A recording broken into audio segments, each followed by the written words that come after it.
Hi guys, I'm Ragini and I'm here with our newest team member, Yuvika. Hi, I'm Yuvika. I'm UG1. I'm majoring in psych and I'll probably minor in HR. So, today we have a rather interesting episode for you guys, in my opinion. So, welcome to Get Psyched.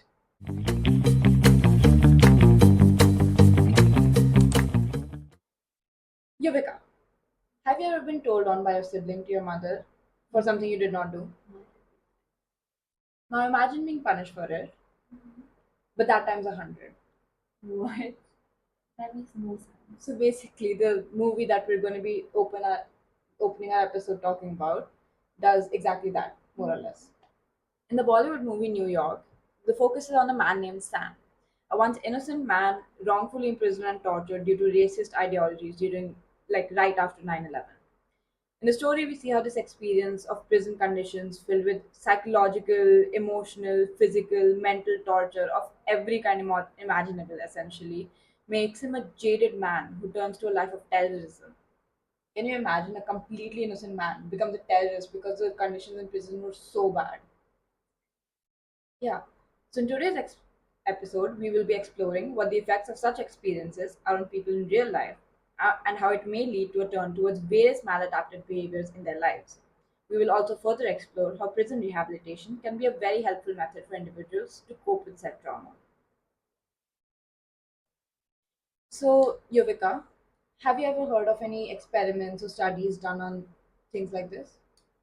There are multiple studies done on prison and their effects. However, there is one that catches my eye, which was done by Philip Zimbardo in 1973. It showed what is deeply ingrained in people as being the roles of prisoners and that of the guards. It showed the extreme psychological effects of being in a prison environment. This was a simulated experiment, and yet the people who were given the roles of prisoners underwent a higher level of psychological distress than the ones who were asked to become the guards, whereas the guards became excessively authoritarian to their peers who were the prisoners. Obviously, the experiment was stopped due to its unethical nature. However, one may argue that this is an experiment at the end of the day and not real life. It's very interesting you say that, Yovika, because I was actually recently studying up on certain studies and research done on prison environments and its effects. Because I don't know, I was bored, I guess. But according to Farkas's research done on super maximum security or supermax security prisons, as they may sometimes be called, inmates are made to spend the majority of their days within solitary confinement, and this type of incarceration can lead to very, very high levels of anxiety. Other researchers found that there is a strong link between depression, helplessness, suicidal thoughts, and vulnerable prisons. There are many factors that contribute to this, of course, and they range from loss of freedom to separation from loved ones and the stressful and often absolutely dehumanizing situations that these prisoners have to live in under. The dehumanizing and restrictive nature of prison, with its limited autonomy, high levels of surveillance, and constant threats to safety, leads to very low levels of self esteem among the prisoners. That's Like, true. imagine, you already feel like, oh, there's so many cars on campus. It's Mhm. so annoying sometimes. At 1:45, they start blowing Yeah. their whistle to go inside your rooms. Now imagine that times 1,000 basically, with the constant surveillance the prisoners have to live with. It has to be insane, right? It is very insane. And due to these highly traumatic, violent, and restrictive natures of prisons, many prisoners also happen to develop PTSD or post traumatic stress disorder. Have you ever thought of former prisoners reintegrating into the society? I mean, think of them unlearning and relearning so many behaviors that they learned at prison and the dehumanizing ways that they were treated in.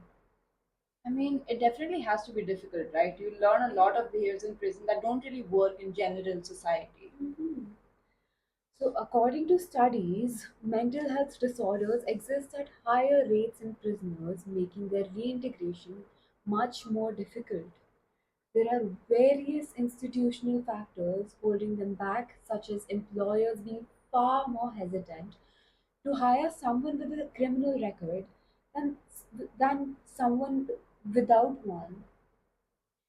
Even upon getting work, people with criminal records are often paid less than their counterparts. See, that's just unfair because, like, okay, even if you made a mistake, right? Now you're doing your work, you're doing the job, you're still putting in the effort, you're just trying to rebuild your life, right? You shouldn't be getting paid less. It gets worse.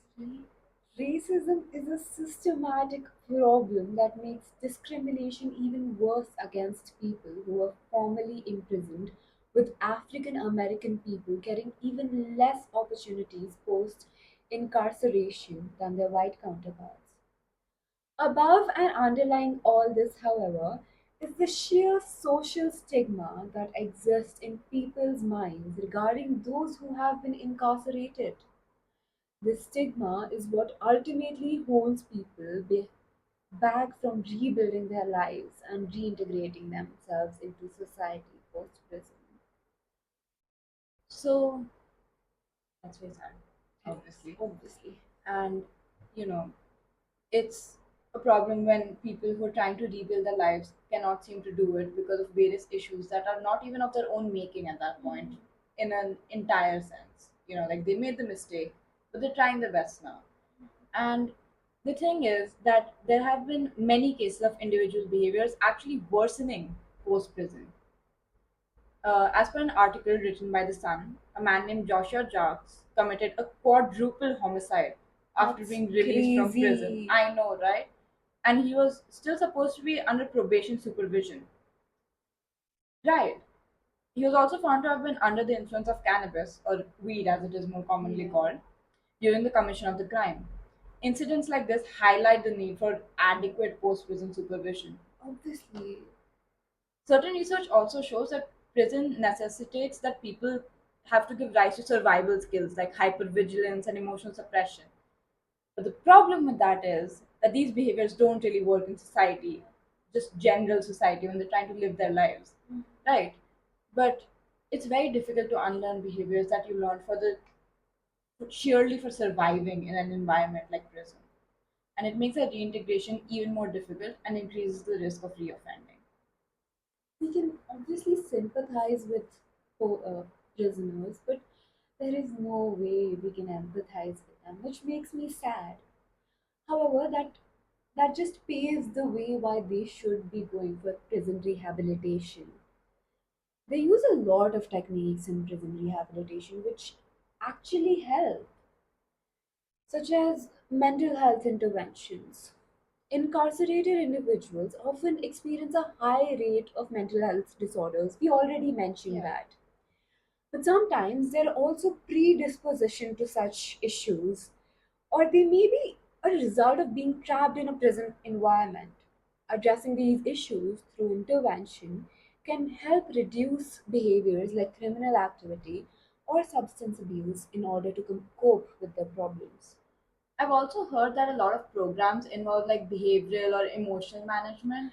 Yeah, they need to have behavioral management programs because they can only learn new behaviors when they unlearn the ones they were in. They're conditioned to learn these behaviors. It's not like it was their choice.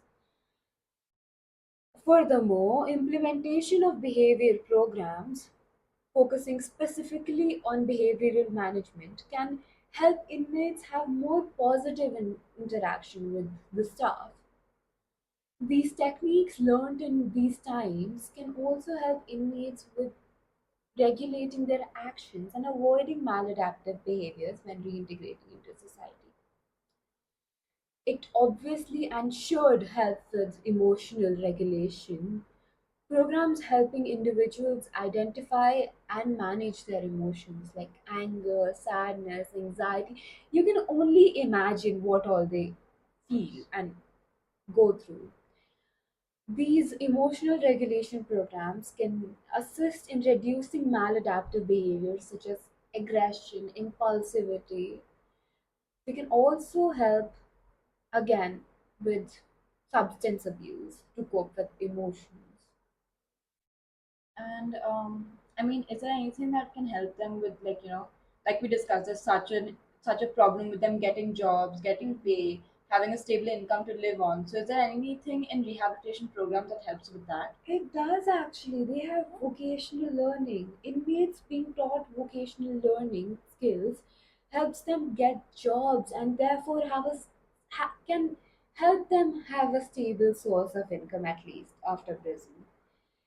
It helps them rejoin the society more easily than than they would have before, as it gives them a sense of community.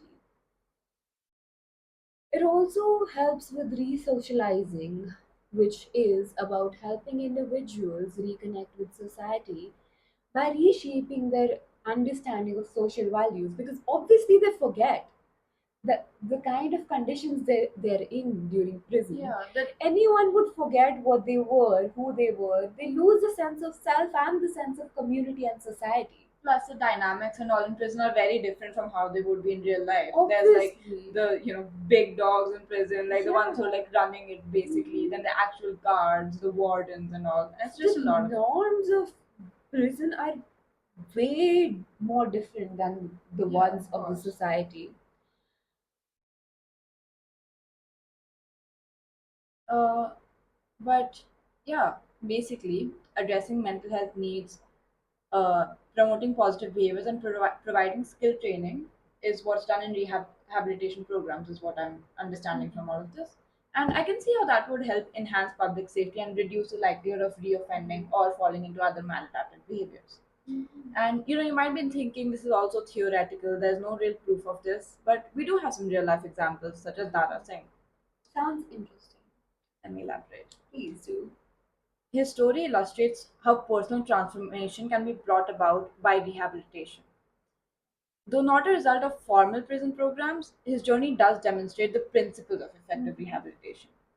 So, in his early life, he had already fallen into drug addiction, and it highlights how early risk factors can drive criminal behavior. As we discussed earlier, that sometimes the people are predisposed to criminal activity due to various factors in their lives.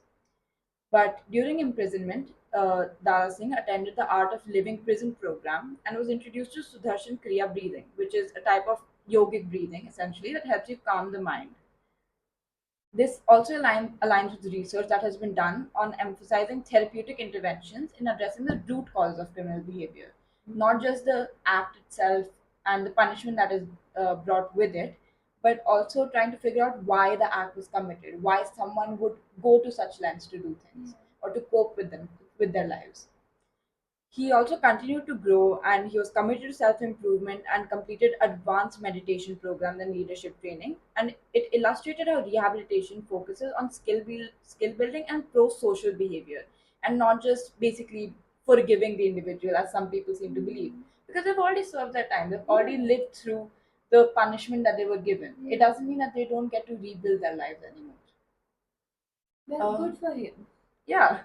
And finally, he was able to overcome societal prejudice and contributed positively to his community by organizing yoga programs and managing a school for underprivileged children as well.